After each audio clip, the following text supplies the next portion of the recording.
Jesus, he has a quite hard saying in Matthew 5 when he says that if you call someone you fool, you might just end up in heaven. So is this so? Does Jesus really mean hell when you are saying you fool? This is what we will unpack and dig deeper in today. So in Matthew 5, so Jesus, he is having this speech, this Sermon on the Mount, and he delivers, just a profound message about the seriousness of not just your words, but also your thoughts. Your words and your thoughts. He begins with referring to the sixth commandment, you shall not murder, and if you murder someone, this has severe punishment under the Israelite law.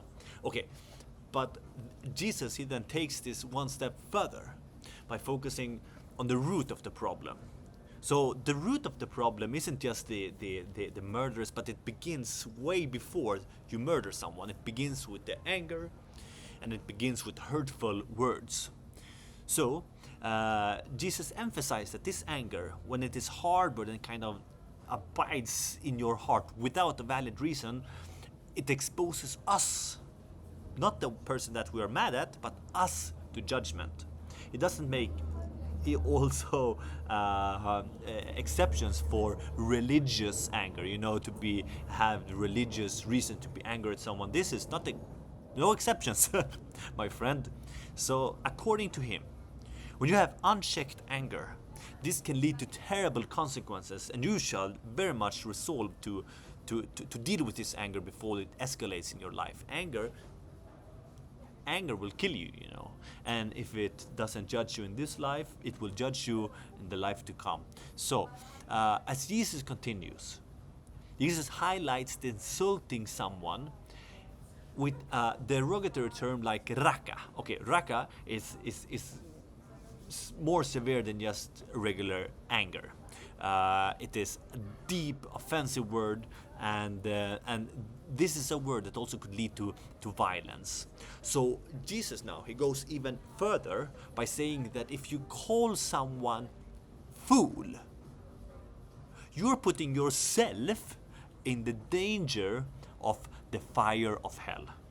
He says this, go look it up yourself in Matthew chapter 5 and verse 22. So also when he mentions the fire of hell, this may sound extreme, but Jesus, he was using this vivid imaginary images and so on to stress the severity of this offense. He refers to Gehenna. Now Gehenna was in this time also, before it kind of it had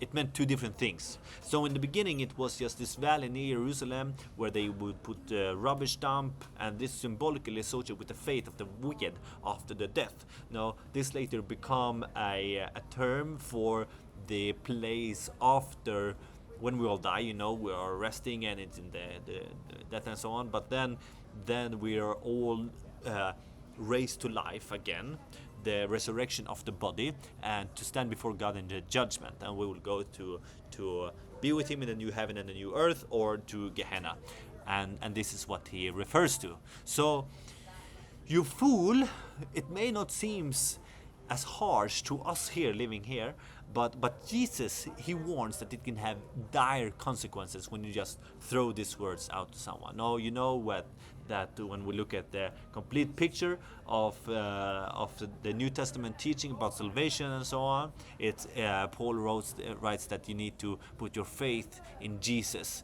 and confess it. So, but still, Jesus is making clear that anger in your life and just telling someone you fool has dire consequences.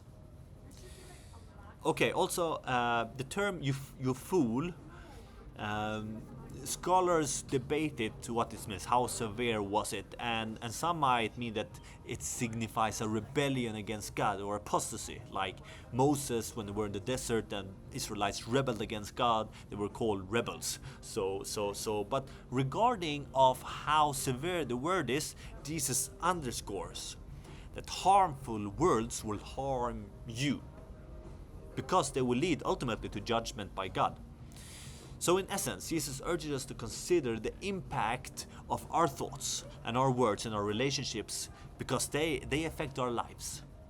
Now, as I end toward the end of this video, I also want to kind of to give you a modern example, how to think of this, to make it easier for you to grasp it. So Jesus, he points out that the murderous act, to murder someone, it comes from your angry thoughts. Now, it is in the mind of the person to do the crime before the crime is committed. So the root really is all in your mind. Now, earthly courts and earthly judges, they cannot judge you for things that you didn't do, only for your actions, not your thoughts. Now, the heavenly courts, heavenly judge, he will judge you also for your thinking and your sayings. So imagine you have a scenario where you're driving in the car, it's a great day, but then suddenly someone comes and just cuts you off in the middle of the road when it's heavy traffic, and you are near an accident. What do? So you immediately, your reaction is to get kind of intense anger. You want to have kind of these aggressive gestures and offensive language and just yell at this guy. So while you're not physically harming someone, the angry thoughts and reactions are the initial stages of a murderous act. And Jesus is saying that these are just as severe. So I just want to have this in mind. Bear with this as we move on. There are some harsh sayings in the Bible. But we will go through this. I hope that this has shed some light upon one of the hard sayings that we find now in the beginning of the Gospel of Matthew. And let's